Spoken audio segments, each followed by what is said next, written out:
우리가 열왕기상 5장 7절에서 12절까지 말씀을 봤는데 5장 전체를 우리가 본문으로 해서 말씀을 보도록 하겠습니다. 오늘은 믿음의 수고는 결코 헛되지 않습니다. 믿음의 수고는 결코 헛되지 않습니다. 라고 하는 제목으로 함께 말씀을 나누겠습니다. 지난 시간 저희는 성전 건축에 대한 하나님의 마음을 함께 좀 살펴봤습니다. 솔로몬이 왕이 된 게 성전 건축을 위해서 왕이 된 것도 맞고 또 성전 건축을 성경이 굉장히 중요하게 보는 것도 맞는 것이지만 그럼에도 불구하고 성전 건축이 하나님의 뜻이었나? 라고 한다면 하나님의 뜻은 아니었다 라고 하는 걸 말씀을 드렸습니다. 왜냐하면 성전 건축은 하나님께서 다윗의 부탁을 들어서 다윗의 사정을 들어서 사정하는 것을 들어서 하나님께서 다윗에게 허락해 주신 것이었지 원래 하나님께서는 성전이 필요 없다라고 말씀을 하셨었습니다. 우리가 사무엘하 7장이었나요? 5장이었나요?에 보면 하나님께서 다윗에게 나단을 통해서 말씀하시죠. 내가 언제 너한테 내 집 지어달라고 한 적이 있냐? 너 외에 다른 누군가에게 나 집이 없으니까 불편하다고 말한 적이 있냐? 라는 뉘앙스의 말씀을 하시면서 나는 성전이 필요치 않다라고 하는 말씀을 하셨었습니다. 그리고 하나님께서 그렇게 성전이 당신께는 필요 없다라고 하는 말씀을 하셨던 이유는 하나님이 원래 거하고 싶으셨던 곳은 어떤 특별한 건물이 아니라 사람의 마음 가운데 거하는 것이 하나님의 뜻이었기 때문이었죠. 하나님께서는 하나님의 백성들의 마음 가운데 거하기를 원하셨습니다. 하나님은 하나님의 백성들의 공동체 가운데에 하나님은 머물기를 원하셨지 어떤 특별한 건물에 머무는 것은 하나님의 원하시는 것이 아니었던 것이죠. 그런데 그럼에도 불구하고 성경이 성전 건축을 중요하게 이야기하는 이유는 그 이유는 하나님께서 다윗에게 성전 건축을 허락하신 그 시점부터 해서 거기서부터는 이제 하나님의 뜻이 되기 때문에 그랬던 것이었습니다. 왜 우리가 대통령이 예를 들어 재난 지역에 이렇게 가서 주민들을 만났는데 그 주민이 뭔가를 부탁을 해요. 근데 그 부탁하는 내용이 대통령이 평소 생각하던 것과도 다르고 그 대통령의 어떤 정책 방향과는 또 다르다 할지라도 그 자리에서 어떤 이유에서든 그렇게 해주겠다라고 허락을 했다면 약속을 했다면 그 약속은 반드시 이루어져야 합니다. 그만큼 대통령의 약속이라고 하는 건 무거운 것이기 때문이죠. 하나님께도 마찬가지라고 하는 것입니다. 하나님께서 본래의 하나님의 뜻은 성전 건축에 있지 않으셨지만 그러나 다윗의 그 마음을 기뻐하셔서 받아주시고 허락해 주신 이상 하나님의 허락은 곧 약속이었고 하나님의 약속은 반드시 이루어져야 하는 것이기에 그래서 성경이 성전 건축을 중요하게 보더라라고 하는 것이죠. 이게 지난 시간에 우리가 살펴봤던 성전 건축에 대한 하나님의 마음이었는데요. 오늘 본문은 이 성전 건축을 위한 준비가 이제 본격적으로 진행되어지는 걸 5장 전체에서 우리에게 보여주고 있습니다. 그러면서 오늘 본문에서는 5장에서는 특히 어떤 부분들이 나타나냐면 성전 건축을 위해서 필요한 재료 가운데 목재를 솔로몬이 두로라고 하는 나라에서 수입해오는 장면을 이제 보여주게 되죠. 1장에 우리가 읽지는 않았지만 5장 1장에 두로왕 히람이라고 하는 사람이 등장을 합니다. 두로라고 하는 나라는 지도가 있으면 요거부터 먼저 볼까요? 지도부터.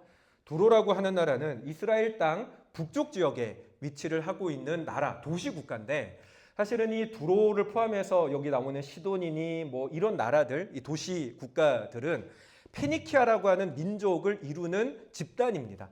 그런데 페니키아는 여러 도시 국가들이 모여서 하나의 연합체를 이루는 나라인데 그 가운데 두로라고 하는 나라가 가장 영향력이 컸기 때문에 두로라고 하는 나라가 어떻게 보면 페니키아라고 하는 성경에는 레바논이라고도 등장을 합니다. 이 나라의 대표성을 가진 왕인 거죠. 그래서 두로에게서 이 두로라고 하는 소위 말하는 이 페니키아, 레바논 전체에서 백향목이라고 하는 목재를 이제 솔로몬이 들여오게 되는데 두로에서 가장 어떻게 보면 유명한 것이 바로 이 백향목이라고 하는 나무입니다. 백향목은요, 아까 앞쪽 사진 한번 띄워주시겠어요? 백향목은 이렇게 생겼어요. 이게 백향목인데 백향목은 특유의 향이 있고 그리고 목질이 굉장히 단단하답니다. 그리고 벌레가 잘 먹지 않는 그런 특징 때문에 고급 목재로 굉장히 각광을 받는 그런 목재였었고요. 그래서 돈이 있는 부자들은 누구나 백향목을 가지고 집을 짓고 살기를 원했었고, 또 국가 단위로 중요한 건축물들, 예를 들어 뭐 왕궁이라든지 신전가도 같은 것들을 건축할 때는 다 백향목을 가지고 건축을 했다고 합니다. 그래서 솔로몬도 이 백향목을 가지고 성전을 건축하기를 원했는데, 그러려면 문제가 뭐냐면 백향목은 돈 있는 사람은 누구나 가져다가 쓰고 싶어하는 것이다 보니까 돈이 있다고 해서 백향목을 막 구해다가 성전 짓는 데 사용할 수가 없더라고 하는 거죠.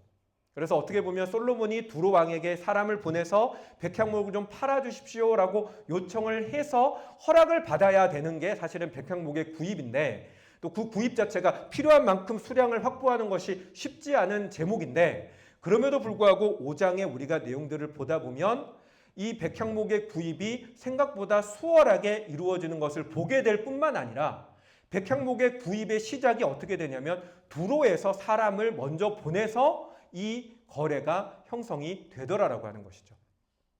어떻게 이것이 가능해졌나? 그 이유는 오늘 본문의 1절 말씀 한번 띄워주세요. 두로가 왜 이 사람을 요거 아니구나. 네, 그냥 할게요. 1절에 보면 두로에서 두로 왕이 솔로몬에게 사절을 보내는데, 사절을 보내는 이유를 성경이 뭐라고 설명을 하고 있냐면 히람이 다윗을 사랑했기 때문에 사절을 보냈다라고 이야기를 하고 있습니다.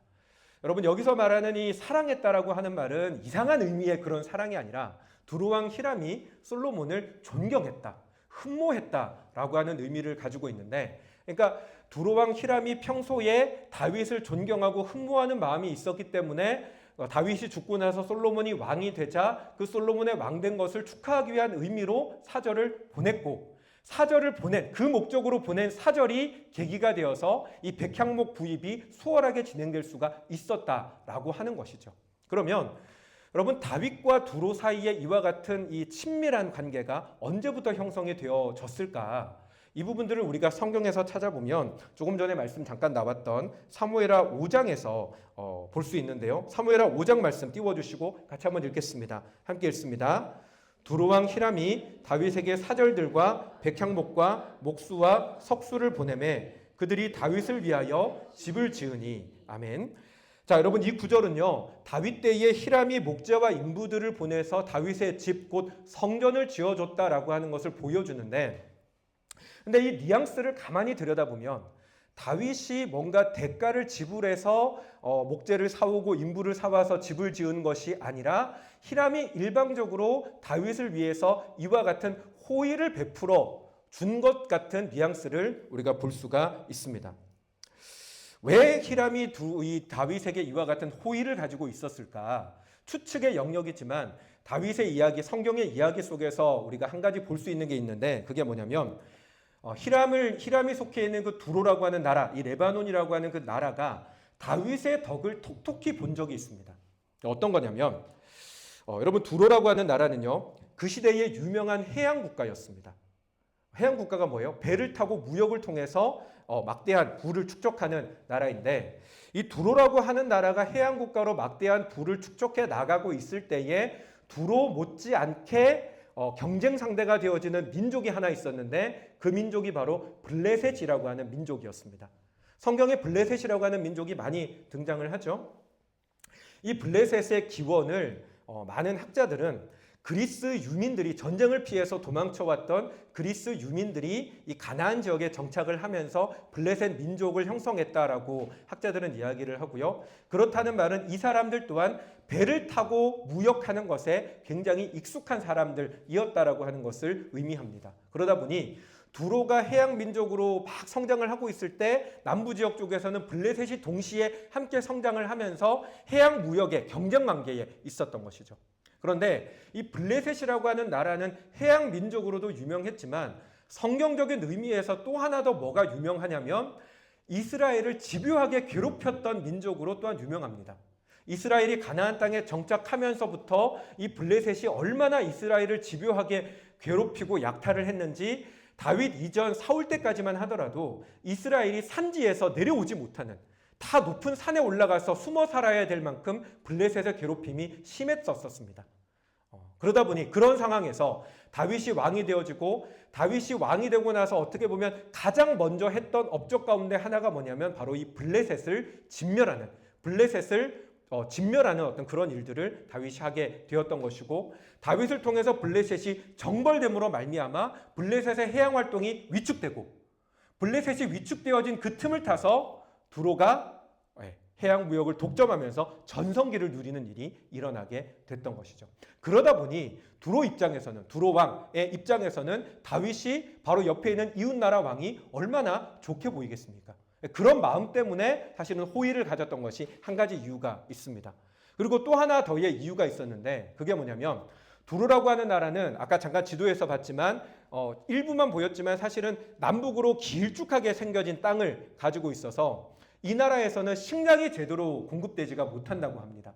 그래서 대부분의 식량을 배를 타고 해외에서 수입해 들어와야지만 이 식량을 수급할 수가 있었는데 배를 타고 식량을 가지고 온다는 건 많은 위험성을 동반한 것이다 보니까 두로 왕의 입장에서는 가까이에 있는 이스라엘에서부터 식량을 수급하기를 원하는 마음이 있었기 때문에 이 두 가지 이유 때문에 먼저 본인이 다윗에게 성까지 지어주면서 호의를 보였고 이로 말미암아 두 나라 사이에 일종의 이 친교 관계가 맺어져서 이 두로는 다윗으로부터 많은 식량도 함께 제공받는 이제 그런 관계가 형성이 되어진 거죠. 그런데 중요한 건 지금까지는 설명이고 중요한 건 다윗과 두로 사이에 맺어졌던 이 관계가 다윗이 죽는 그 순간까지 단 한 번도 깨어진 적이 없더라라고 하는 것입니다. 나라와 나라의 관계는 처음에 두 나라 사이가 서로 힘이 같을 때는 좋은 관계를 맺을 수 있을지라도 어느 한쪽의 힘이 강해지면 강한 쪽이 약한 쪽을 잡아먹는 것이 일반적인 모습입니다. 다윗이 처음 두로와 이 관계를 맺을 때는 서로의 힘이 비슷했지만 그러나 다윗이 블레셋을 정벌하고 더 나아가서 주변에 있는 여러 나라들을 정벌하면서 다윗의 군사력이 얼마나 강성해졌는지 이 두로라고 하는 나라 옆쪽에 있는 아람이라고 하는 굉장히 거대한 나라가 있는데 아람조차도 다윗에게 시비를 걸었다가 한번 크게 당하면서 세력이 크게 기우는 일이 일어납니다. 그만큼 다윗의 세력이 강성해지게 되고 그렇게 다윗의 세력이 강성해진 상황에서 하고자 한다면 다윗은 그 옆에 있는 레바논 두로까지도 얼마든지 정벌해서 조공을 바치게 만들 수도 있었습니다. 식량을 팔아서 돈 버는 것보다 점령해서 조공 바치는 게 훨씬 더 이득이 되는 일이었습니다. 그럼에도 불구하고 다윗은 그의 평생에 두로에 대한 그의 신의를 저버리지가 않았던 것이고 이것이 두로 왕의 감동이 되어서 두로 왕 히람은 다윗을 평생에 존경하고 존중하는 그런 관계가 형성될 수가 있었던 것이죠. 그리고 그와 같은 그 관계가 바탕이 되어서 솔로몬이 왕이 되어지고 난 이후에 히람이 사절을 보내서 이렇게 축하하는 일들을 하게 된 것이고 그로 말미암아서 이 백향목 거래, 성전에 필요한 여러 가지 재료들, 나무뿐만 아니라 성전 건축에 들어가는 이 인부들과 또 전문가들까지도 함께 수급하게 되는 일들이 일어나게 됐다는 것입니다.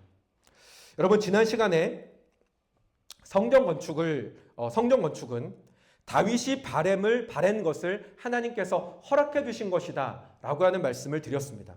사실 따지고 보면 성전 건축을 한 사람은 솔로몬이지만 성전 건축에 대한 1차적인 공로는 누가 뭐라 해도 다윗에게 있었습니다. 다윗은 자신이 직접 성전을 짓지는 못했지만 평생의 성전 건축을 위해서 어마어마한 것들을 준비를 해뒀었고요. 솔로몬이 오늘 5장에서 재료를 준비하지만 그 또한 다윗이 준비해왔던 모든 것들에 그냥 조금만 더 더한 것밖에 없습니다. 뿐만 아니라 그 조금만 더하는 재료를 수급하게 된 건 역시 전부 다 다윗이 두로에게 보여줬던 신의에 대한 결과로서 이 혜택을 본 것이 솔로몬이었습니다. 그런데 솔로몬은 그 모든 수고와 헌신과 노력들을 평생에 걸쳐서 해왔음에도 불구하고 그 모든 것에 대한 열매는 누가 거둡니까? 아들 솔로몬이 거두고 맙니다.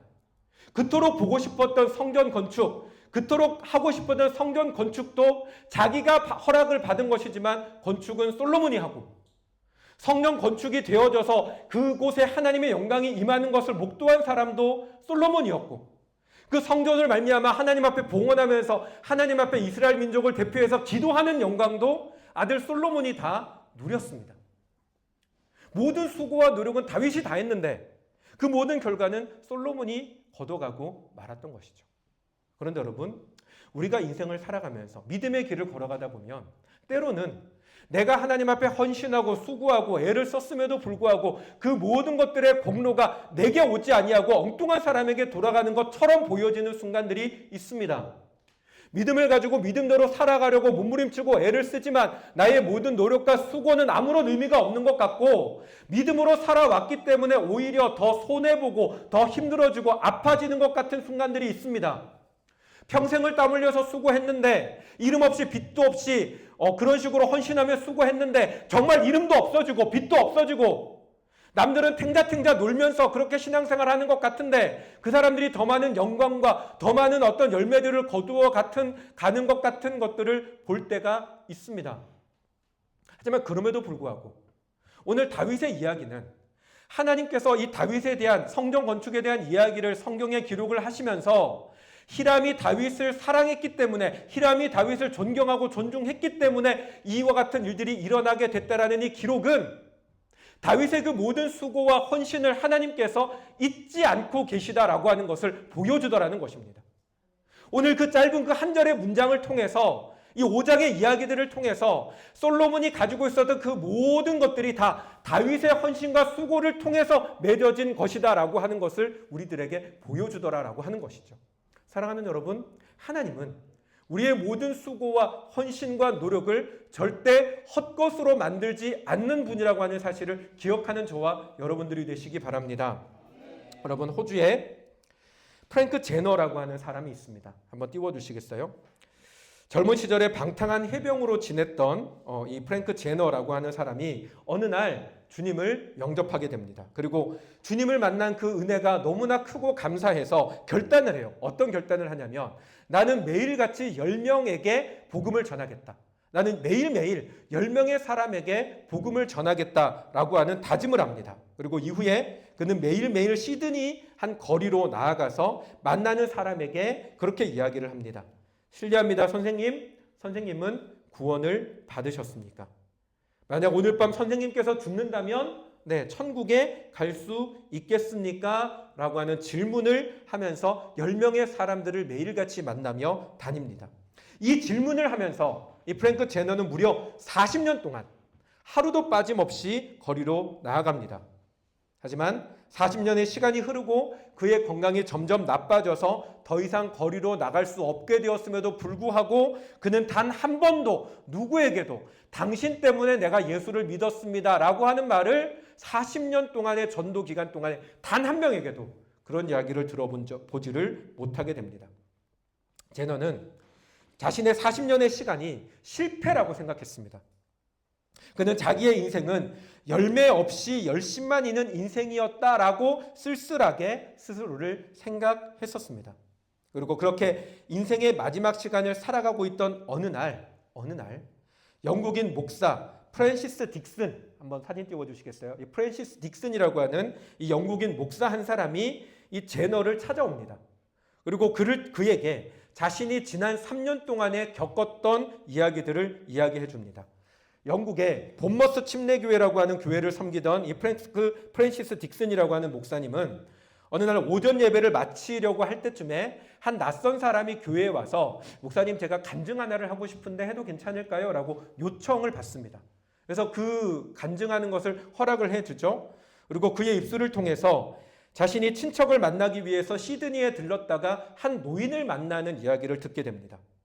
이 사람은 한 노인에게, 실례합니다, 구원 받으셨습니까?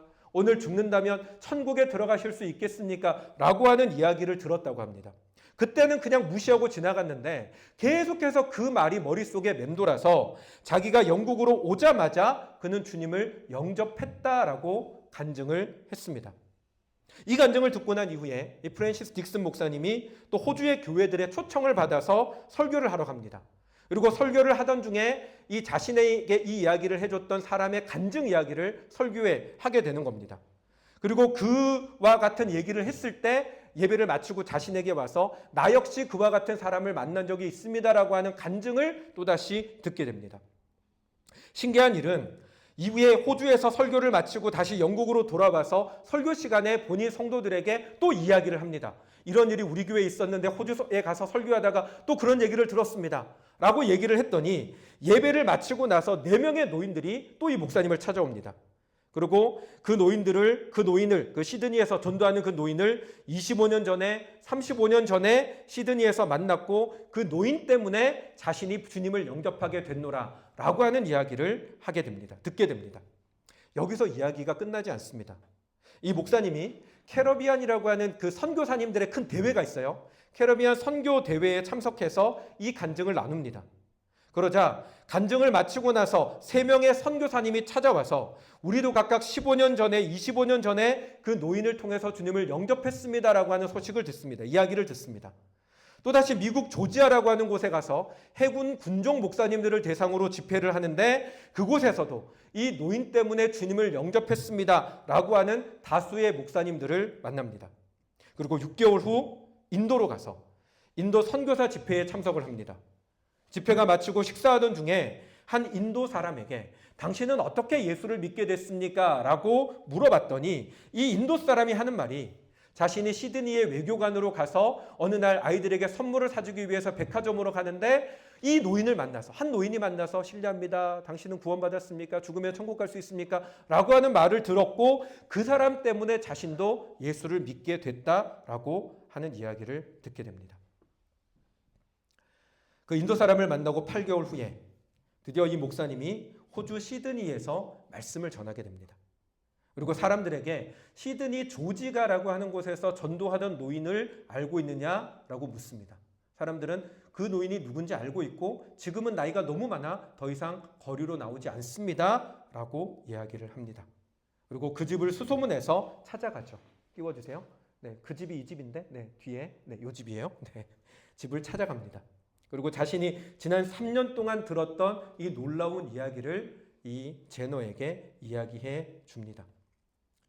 여러분 40년 전도 인생의 마지막을 보내면서 아무런 열매 없이 열심만 있었다라고 하는 것 때문에 너무나 마음이 아팠던 프랭크 제너는 이 목사님의 이야기를 통해서 한없이 눈물을 흘립니다. 그리고 이 목사님과의 만남이 있고 2주 뒤에 프랭크 제너는 하나님 나라로 떠나게 되죠. 여러분 이 목사님이 이 프랜시스 딕슨이라고 하는 목사님이 3년 동안 프랭크 제너를 통해서 예수님을 영접했다고 하는 사람들을 다 수소문해서 그 사람들이 몇 명이 되는지를 조사를 했더니 몇 명이었을 것 같으십니까? 여러분 14만 6천 명이 이 프랭크 제너라고 하는 사람을 통해서 주님을 영접했다고 합니다. 여러분 우리의 고생과 수고가 아무런 의미가 없는 것처럼 보일 수 있습니다. 주를 위해서 애썼지만 알아주는 사람 하나 없고 무엇 하나 내세울 만한 열매가 전혀 없어서 가슴이 아플 수 있습니다.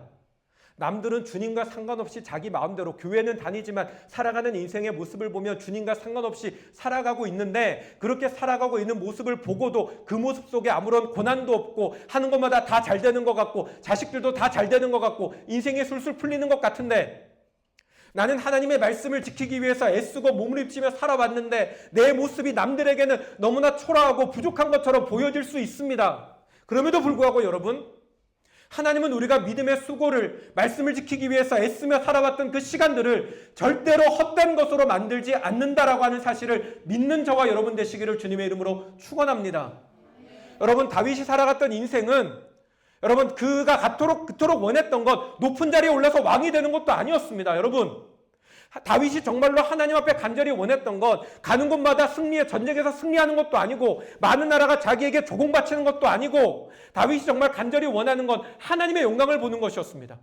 내가 성전을 지어서 이 성전에 하나님의 영광이 임하는 것을 보기를 원했습니다. 그런데 다윗에게는 그것이 허락되지 않았어요. 그것이 너무나 가슴이 아프고 때로는 나의 모든 수고와 노력이 헛된 것처럼 보였을 수 있지만 그가 그렇게 인생의 마지막을 보내고 나서 그의 인생은 하나님의 영광을 보지 못하는 인생으로 끝난 것처럼 보일 수 있지만 그러나 하나님은 성경을 통해서 알려주십니다. 그의 인생이 헛되지 않았다고, 그의 수고가 헛되지 않았다고, 그가 하나님을 위해서 보였던 열심과 충성과 사랑을 하나님 기억하고 계신다고. 영광은 솔로몬이 누렸지만 그러나 진정한 영광은 다윗의 것이라고 하나님 말씀해 주시는 것입니다.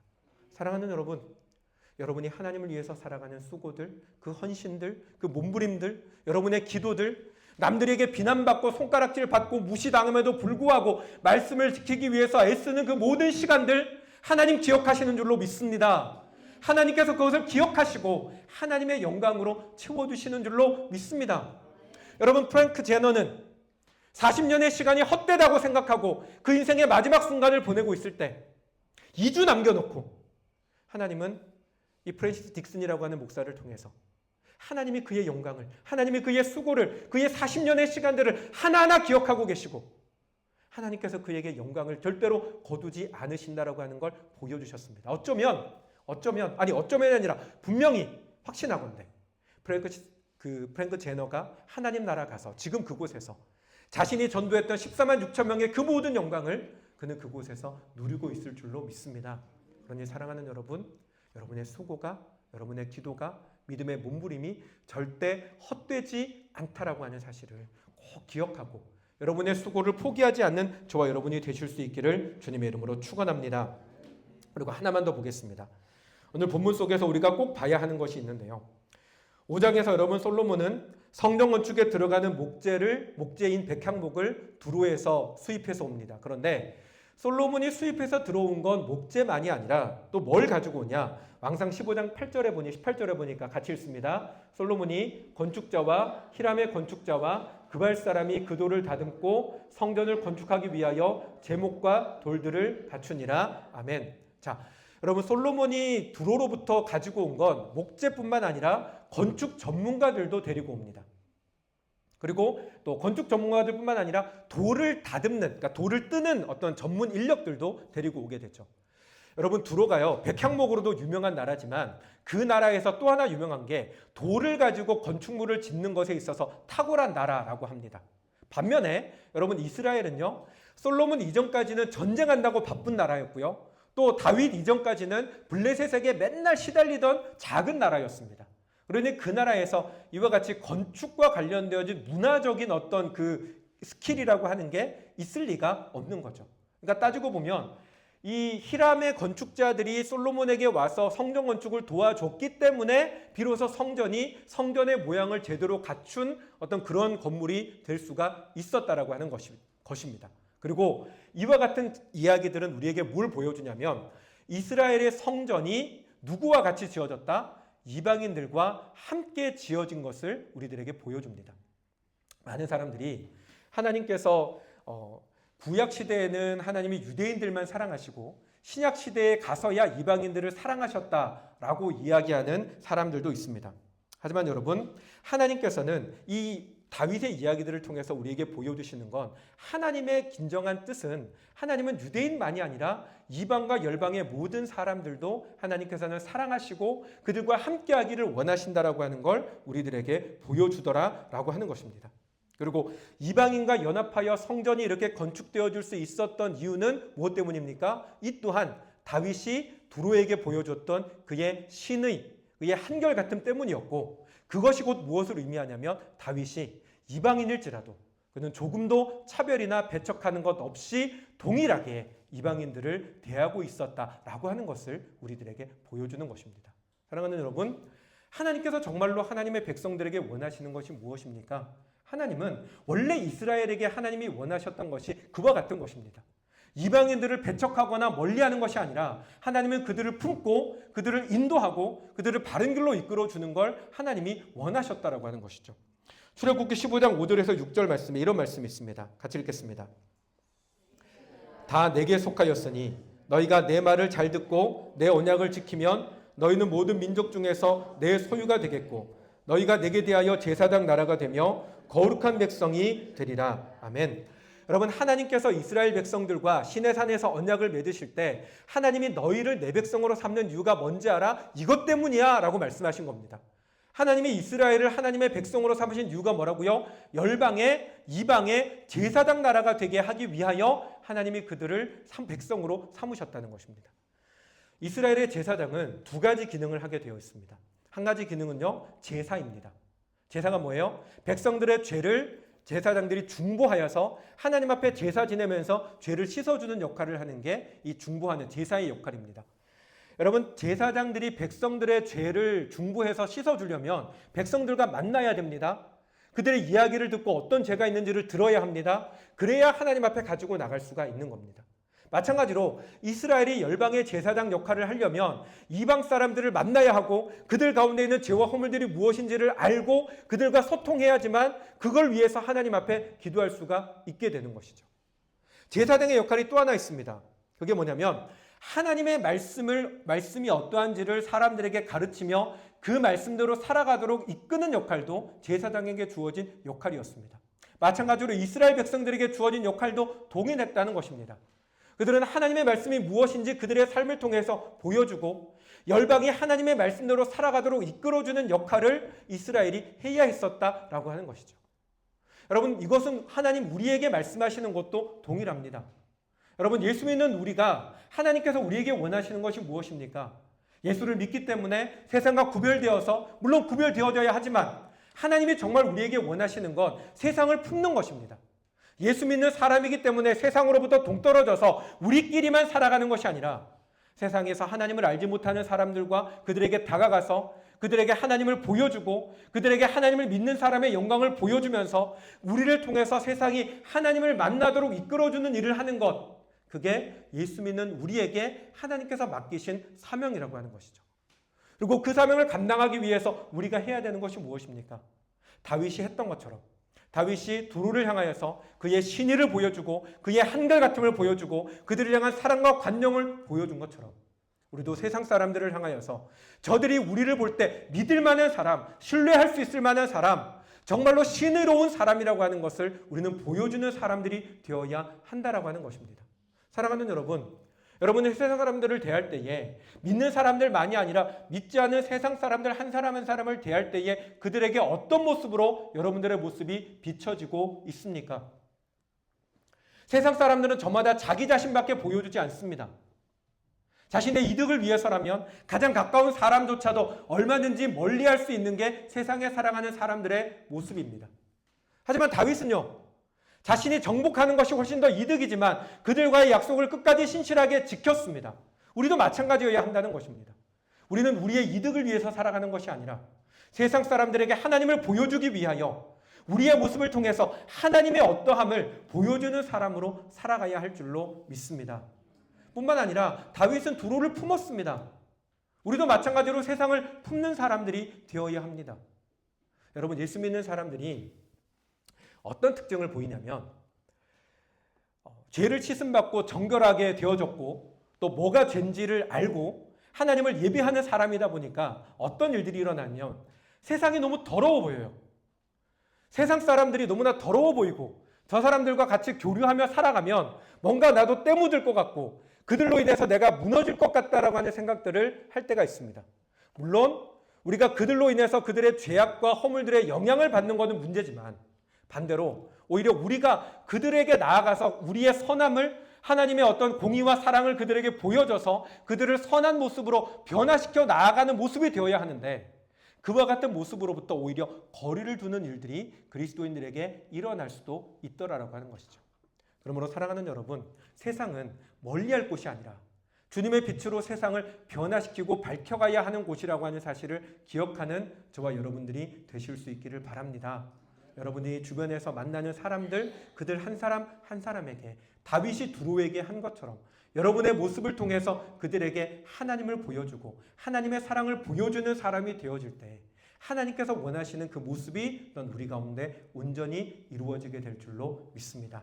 사랑하는 여러분, 이 한 주를 살아가시면서 저 여러분들의 삶 가운데 만나는 모든 사람들에게 다윗처럼 하나님이 어떤 분이신지를 보여주며 그들에게 우리의 사랑과 우리의 정직함과 우리의 어떤 그 정의로움을 온전히 보여주며 살아가는 그런 저와 여러분들이 되시기를 또한 주님의 이름으로 축원합니다. 아멘. 함께 같이 기도하겠습니다.